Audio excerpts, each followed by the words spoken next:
और स्वार्थी लोगों में खलबली मच गई। निर्धारित समय पर कबीर परमेश्वर जी ने मगहर की ओर प्रस्थान किया।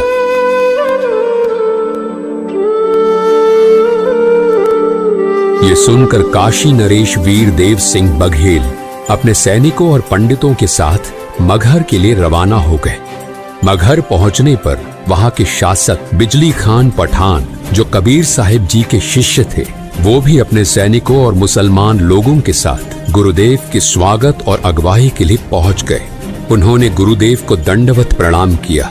कबीर परमेश्वर जी ने उन्हें मगहर में शरीर त्यागने से पूर्व स्वच्छ जल से स्नान करने की व्यवस्था करने को कहा। गुरुदेव की आज्ञा पाकर बिजली खान पठान ने तत्काल ही राजमहल से स्वच्छ जल लाने की व्यवस्था शुरू कर दी।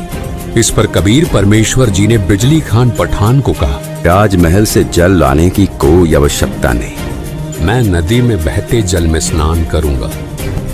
बिजली खान पठान ने अपने गुरुदेव कबीर परमात्मा जी से प्रार्थना की, हे गुरुदेव, यहाँ पास में ही एक आमी नदी है जो भगवान शिव के श्राप के कारण बहुत समय से जल विहीन है। राजा की बात सुनकर कबीर परमात्मा जी मुस्कुराए और कहा, राजन, चिंता ना करो, मुझे उस नदी के पास ले चलो। नदी के पास पहुंचने पर कबीर परमात्मा जी ने नदी की ओर हाथ बढ़ाया, मानो उसे चलने का आदेश दे रहे हो। तभी नदी के अंदर कुछ दूरी पर जोरदार धमाके की आवाज सुनाई दी और जमीन के अंदर से एक विशाल जलधारा फूट पड़ी, जो आसमान की ओर ऊंचाई तक दिखाई दी। देखते ही देखते वो सूखी आमी नदी जल से भर गई और उसमें से जल बहने लगा। ये चमत्कारी दृश्य देखकर वहां के सभी लोग आश्चर्यचकित रह गए और जोर जोर से कबीर परमात्मा की जय हो का जयकारा लगाने लगे।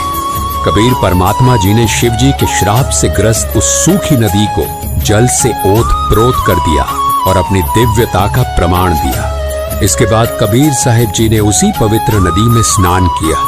ये चमत्कार परमात्मा कबीर साहिब जी की शक्ति का एक छोटा सा नमूना था। कबीर परमात्मा के शरीर त्यागने से पहले ही दोनों राजा काशी नरेश वीर देव सिंह बघेल और मगहर नरेश बिजली खान पठान अपने अपने मन में विचार करने लगे। काशी नरेश वीर देव सिंह बघेल सोच रहे थे कि कबीर साहिब का अंतिम संस्कार हम हिंदू रीति रिवाजों से करेंगे, मुसलमान रीति रिवाजों से हम उन्हें दफनाने नहीं देंगे। दूसरी ओर मगहर नरेश बिजली खान पठान अपने मन में विचार कर रहे थे कि हम कबीर परमेश्वर जी का अंतिम संस्कार मुस्लिम परंपराओं के अनुसार करेंगे, यानी उन्हें कब्र में दफनाएंगे। इन काफिर हिंदुओं